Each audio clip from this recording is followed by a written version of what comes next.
Literasi, bahaya, risiko, trigger, peristiwa dan bencana. Salam tangguh. Kali ini kita membahas tentang literasi kebencanaan yang menjadi dasar dalam pengenalan bencana dengan baik, sehingga dalam penanggulangan bencana dapat dikelola dengan baik pula. Sebelumnya mohon subscribe, komen dan share untuk pengembangan channel ini ke depan. Definisi bencana, menurut Undang-Undang No. 24 Tahun 2007, bencana adalah peristiwa atau rangkaian peristiwa yang mengancam dan mengganggu kehidupan dan penghidupan masyarakat. Bencana dapat disebabkan oleh faktor alam, non-alam, atau faktor manusia yang mengakibatkan timbulnya korban jiwa, kerusakan lingkungan, kerugian harta benda, dan dampak psikologis. Definisi bencana ini terurai dalam 4 frase. Frase pertama, peristiwa dan rangkaian peristiwa, artinya bencana dapat berdiri sendiri dan dapat pula karena kausalitas atau hubungan sebab akibat. Bencana yang berdiri sendiri adalah gempa bumi. Ketika bencana gempa bumi mendorong terjadinya bencana tsunami, berarti tsunami adalah rangkaian peristiwa dari gempa bumi atau hubungan kausalitas. Dalam sistem penanggulangan bencana nasional dikenal dengan bencana ikutan atau bencana sekunder. Frase kedua, mengganggu kehidupan, life, dan penghidupan, livelihood. Mengganggu kehidupan terkait dengan keselamatan fisik manusia ketika terdampak bencana, seperti kematian, luka, patah tulang, sakit, dan lain-lain.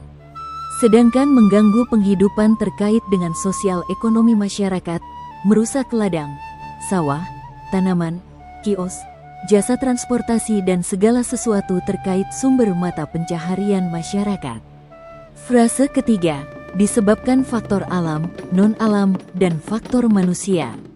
Dari ketiga faktor penyebab bencana ini yang paling sering terjadi adalah bencana alam, seperti gempa bumi, likuifaksi, banjir, banjir bandang, tsunami, kebakaran hutan dan lahan.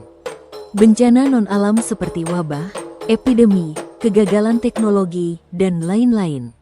Sedangkan bencana karena faktor manusia adalah konflik sosial, terorisme, dan lain-lain.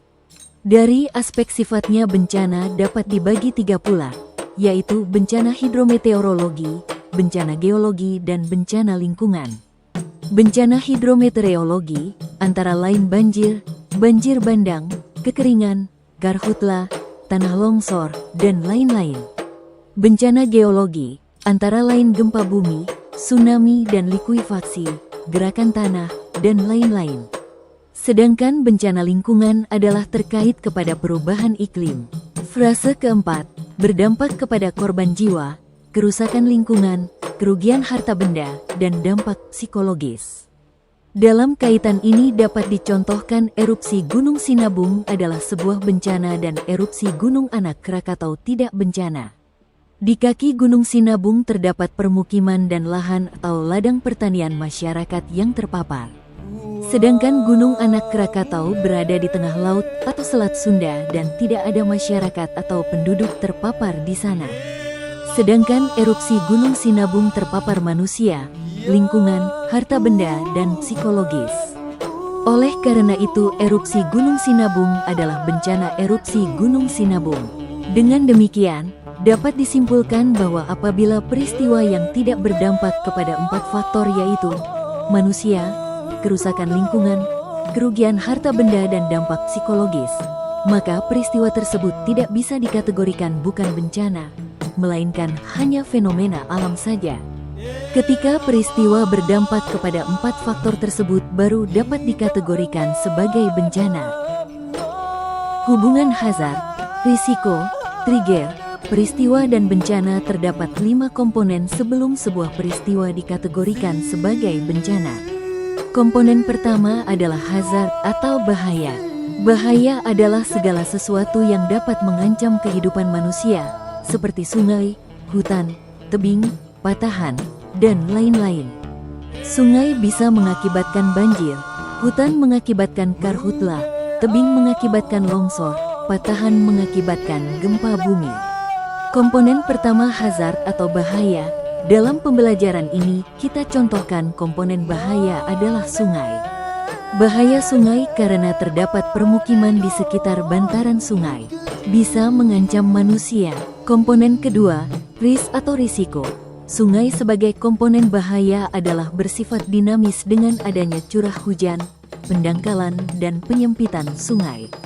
Risiko banjir atau potensi banjir sangat memungkinkan terjadi. Secara alamiah pun sungai dipastikan mengalami banjir. Di beberapa aliran sungai mengenal banjir tahunan, banjir 5 tahunan, dan lain-lain. Dapat dipertegas bahwa risiko adalah potensi tetapi belum tentu terjadi. Bisa terjadi banjir dan tidak terjadi banjir. Komponen ketiga, trigger atau pemicu. Trigger atau pemicu misalnya banjir adalah hujan di hulu dengan frekuensi dan intensitas hujan yang tinggi dalam waktu yang lama. Trigger ini mengakibatkan banjir pada aliran sungai. Kalau tidak ada trigger atau pemicu maka sungai relatif konstan dan stabil, sehingga sungai aman buat manusia. Komponen keempat, peristiwa banjir. Peristiwa dapat juga disebut dengan kejadian. Misalnya kejadian banjir adalah luapan air dari badan sungai yang menggenang dan mengalir keluar badan sungai yang disebabkan oleh curah hujan dan intensitas hujan yang tinggi di daerah hulu sungai. Komponen kelima, bencana banjir. Bencana banjir adalah luapan air dari badan sungai yang menggenang dan mengalir keluar badan sungai yang disebabkan oleh curah hujan dan intensitas hujan yang tinggi di daerah hulu sungai. Genangan dan aliran sungai ini terdampak atau terkena kepada manusia, lingkungan, harta benda, dan psikologis. Ketika banjir terdampak kepada hal ini, maka dapat dikategorikan dengan bencana banjir. Oleh karenanya menetapkan sebuah peristiwa, banjir, menjadi bencana. Banjir perlu kehati-hatian.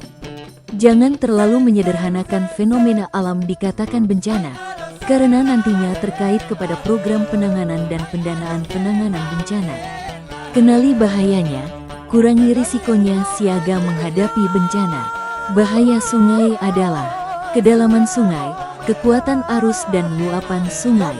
Kurangi risiko adalah jangan mendirikan rumah dan lahan berada dekat dengan bantaran sungai. Membuat rumah panggung bila dekat dengan sungai. Membangun bronjong penahan banjir.